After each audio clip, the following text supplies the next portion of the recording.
நல்லா கறி குழம்புக்கு ஈக்குவலா வாசனை வருது. நீங்க எந்த மாதிரி வீட்டுல கடலை கறி வச்சாலும் இந்த மாதிரி.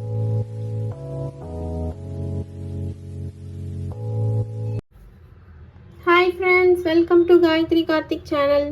இன்னைக்கு என்ன நம்ம பார்க்க போறோம்னா கடலை கறி தான் பார்க்க போறோம். ஜஸ்ட் கொண்டைக்கடலை மட்டும் போட்டு கிடையாது. இதுல கொண்டைக்கடலை இருக்கு, காராமணி இருக்கு, ராஜ்மா இருக்கு, அப்புறமேட்டு இன்னொரு கடலை கூட நான் சேர்த்துருக்கேன். இப்போ இது எல்லாத்தையும் நான் வேக வச்சு தனியாக குக்கரில் வேக வச்சு எடுத்து வச்சுருக்கேன். இப்போ நம்ம கடலைக்கறி எப்படி பண்ணுறதுன்னு பார்க்கலாம். அடுப்பில் கல் சட்டி வச்சுருக்கேன், மண் கடாய் வச்சுருக்கேன். இப்போ எண்ணெய் சேர்த்துக்கலாம்.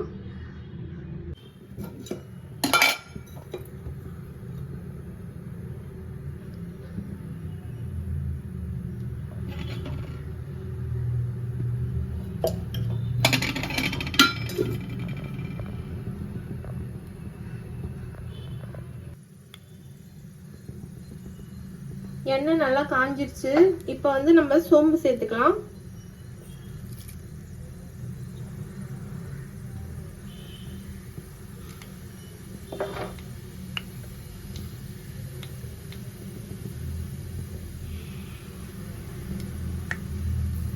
சோம்பு பொரிஞ்சு வந்ததும் கருவேப்பிலை சேர்த்துக்கலாம்.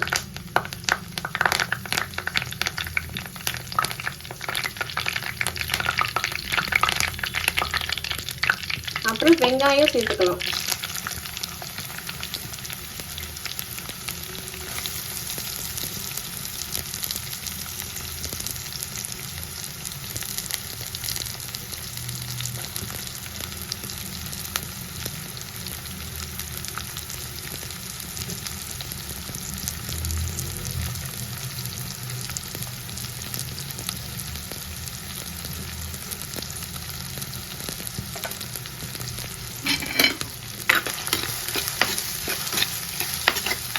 வெங்காயத்தை நல்லா ப்ரௌன் ஆகுற வரைக்கும் வதக்கிக்கலாம்.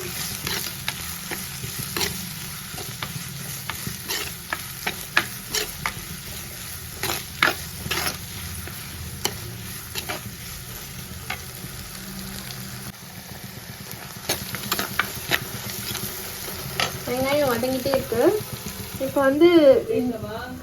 இதில் பார்த்தீங்கன்னா இஞ்சி ஒரு சின்ன துண்டி இஞ்சும் ஒரு முழு பல் பூண்டும் சேர்த்துருக்கேன்.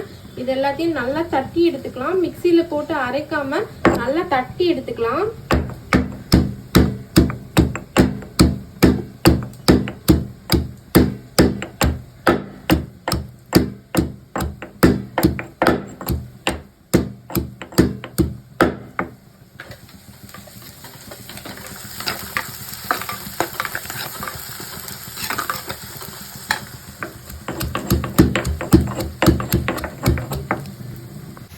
பார்த்தீங்கன்னா நல்லா வதங்கிடுச்சு. இஞ்சி பூண்டு நான் நல்லா தட்டி எடுத்து வச்சிருக்கேன். இந்த மாதிரி தட்டி போட்டுக்கலாம். வாசனையா இருக்கும் இந்த மாதிரி தட்டி போடும்போது. இந்த மாதிரி கடலைக்கறிக்கெல்லாம் ரொம்ப அரைச்சு போடுறதோட இந்த மாதிரி தட்டி போட்டிங்கன்னா நல்லா இருக்கும்.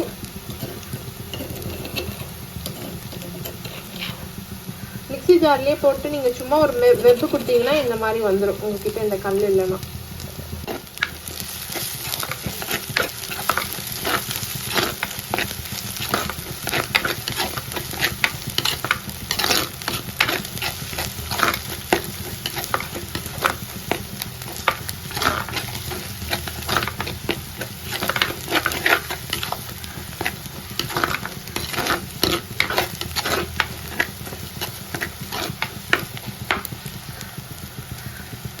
நல்லா வதங்கி வந்துருச்சு. இப்போ நம்ம தக்காளியை சேர்த்துக்கலாம்.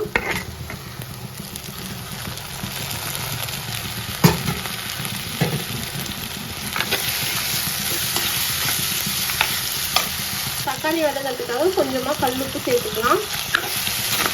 ஆல்ரெடி கடலெல்லாம் வேக வைக்கும்போது பார்த்தீங்கன்னா உப்பு சேர்த்து தான் வேக வச்சுருக்கேன். அதனால கொஞ்சம் உப்பு பார்த்து சேர்த்துக்கோங்க.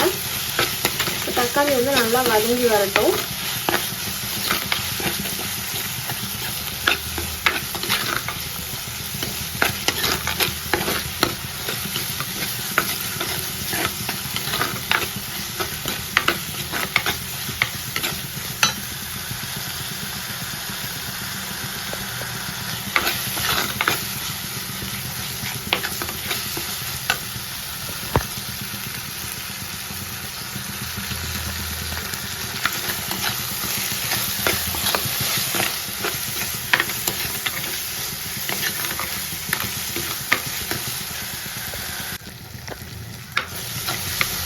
தக்காளிலாம் பார்த்தீங்கன்னா நல்லா தோல் பிரிஞ்சு வந்துருச்சு.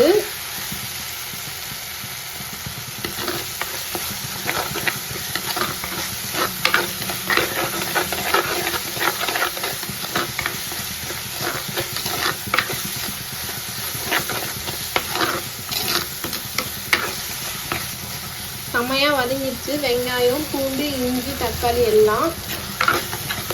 இப்போ வந்து என்ன பண்ண போறோம்னா, நம்ம கடலை வேக வச்சுருக்கோம்ல அதை வந்து இதோட சேர்த்துக்கலாம். அப்படியே தண்ணியோடையே சேர்த்துக்கலாம்.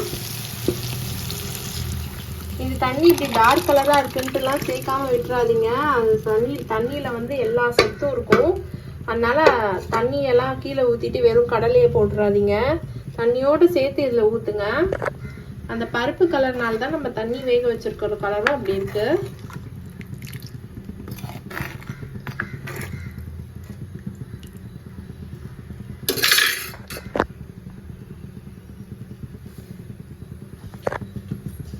இப்போ ஒரு பேஸ்ட் வந்து அரைச்சு வச்சிருக்கோம்.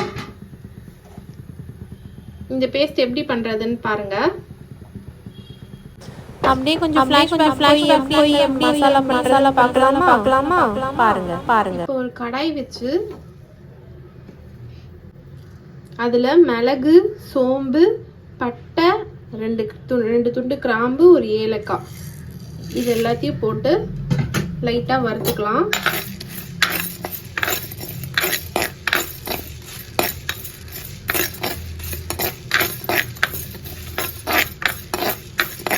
நல்லா ஸ்லோவா வச்சு வறுத்துக்கலாம்.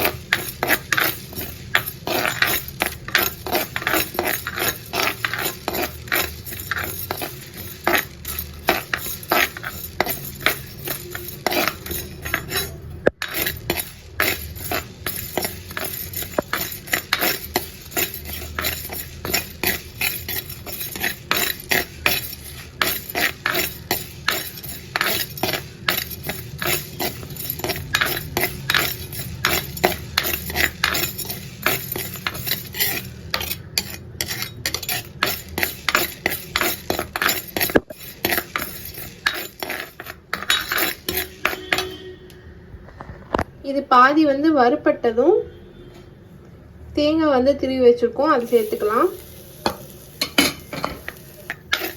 இதையும் சேர்த்து வந்து நல்லா வறுத்துக்கலாம்.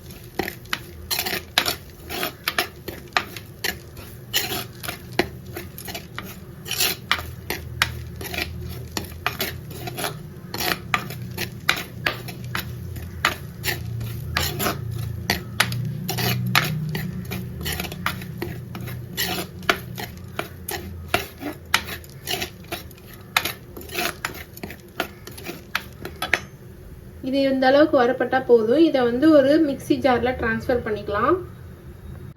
இங்க பாருங்க, அந்த தேங்காய் மசாலாவை வந்து நான் மிக்ஸி ஜாருக்கு ட்ரான்ஸ்ஃபர் பண்ணிட்டேன். இப்போ அதில் வந்து ஒரு டேபிள் ஸ்பூன் வந்து மிளகாய் தூள் சேர்த்துக்கிறேன். 1.5 டேபிள் ஸ்பூன் வந்து தனியா தூள் சேர்த்துக்கிறேன்.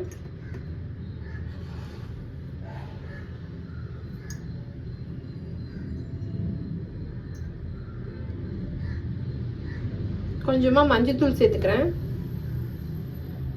இப்போ இது எல்லாத்தையும் சேர்த்து ஒரு நல்ல பேஸ்டா அரைச்சு எடுத்துக்கலாம். சூப்பரா பேஸ்ட் அரைச்சு எடுத்துட்டு வந்தாச்சு. இப்போ இதை நம்ம குழம்போட சேர்த்துக்கலாம். இப்போ இந்த பேஸ்ட் பார்த்தீங்கன்னா நம்ம இந்த குழம்போட சேர்த்துக்கலாம்.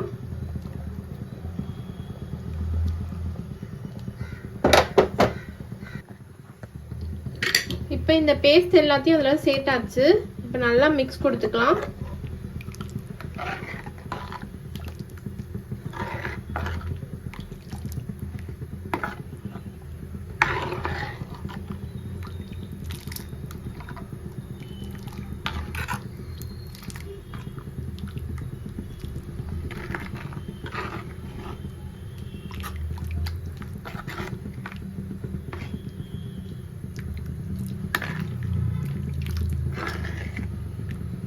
இந்த டைமில் நம்ம குழம்போட உப்பு செக் பண்ணிவிட்டு உப்பு தேவையானதா சேர்த்துக்கோங்க.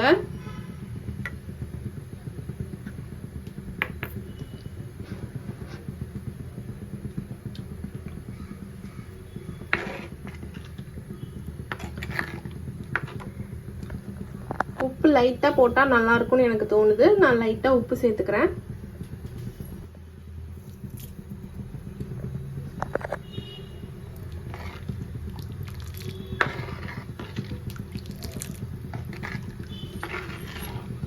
இப்போ இந்த குழம்பு வந்து நல்லா கொதிச்சு வரட்டும், வெயிட் பண்ணலாம். நல்லா தக தகன்னு கொதிச்சு வரணும் சூப்பராக.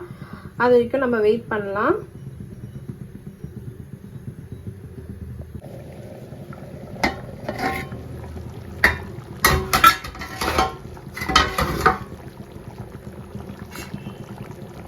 குழம்பு பாருங்க செம்மையா குதிச்சுட்டு இருக்கு. வாசனையும் பார்த்தீங்கன்னா பயங்கரமா வந்துருச்சு. நான் வெளியில வந்து வேலை செஞ்சுட்டு இருந்தேன். இந்த வாசனை வருதுன்னு சொல்லிட்டு தான் உள்ள ஓடி இந்த குழம்பு கொதிச்சிருச்சான்னு பார்க்கலான்னு சொல்லிட்டு. Full of proteins.